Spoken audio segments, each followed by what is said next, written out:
Cultural tourism, I suppose, in a sense, is really wedded into our DNA.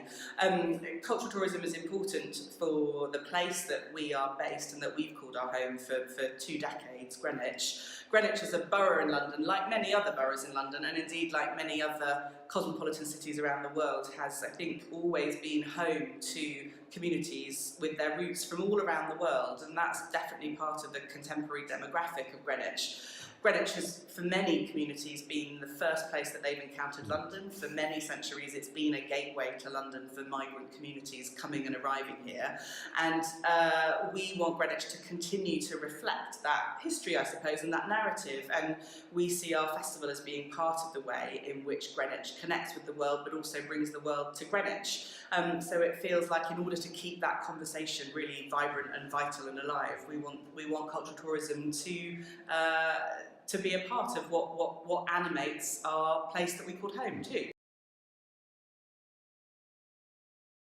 So, benefits of cultural tourism to GDIF are that it helps us ensure that we're really living up to the I in our name, the international in our name. We want that conversation to remain really meaningful.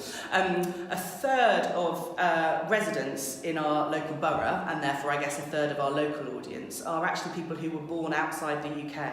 So in order to remain relevant to our local audiences and our local communities, we also have to remain relevant to our international audiences. We also understand that our obligations or our commitment to our borough and the stakeholders that fund and support us, of course it's really great for our borough if we can be one of the reasons that people come and visit Greenwich and all these other places that we work as places where visitors will come and of course spend money and help keep the economy here really thriving. We benefit as an organisation if we're part of a thriving cultural economy, so we want to play our role in that in the bigger picture, because we know that our artists and our audiences benefit from that in the longer term too. So top tips, I suppose there's a bit of a mantra that we use at GDIF, which actually I must credit because it comes from a theatre company called Coney. They talk about a philosophy that is about the audience experience at an arts event.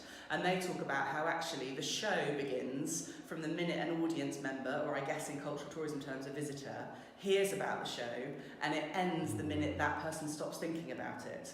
And that really influences us to think about what kind of an audience experience or a visitor experience are we creating with our festival and our events. And to do that, I think that's about working in partnership with other organisations locally, probably from the non-art sector, that are part of that audience journey, I suppose. I know that's a slightly sort of jargonistic phrase, but the audience journey it includes the food they have on the day, it includes their experience of arriving at the train station and finding their way to your site, and the sense of the retail offer en route, or the hospitality en route, or the practicalities and the logistics of their day. So I suppose we try and work in partnership with all those sorts of organisations around us locally, as well as the organisations that on the macro level, like the business improvement districts or your tourism management company locally. We're very lucky with Visit Greenwich to have a very active tourism management operator, but the people that are also trying to communicate the tourism appeal of the local area that the audience experience, the visitor experience that our events offering is part of.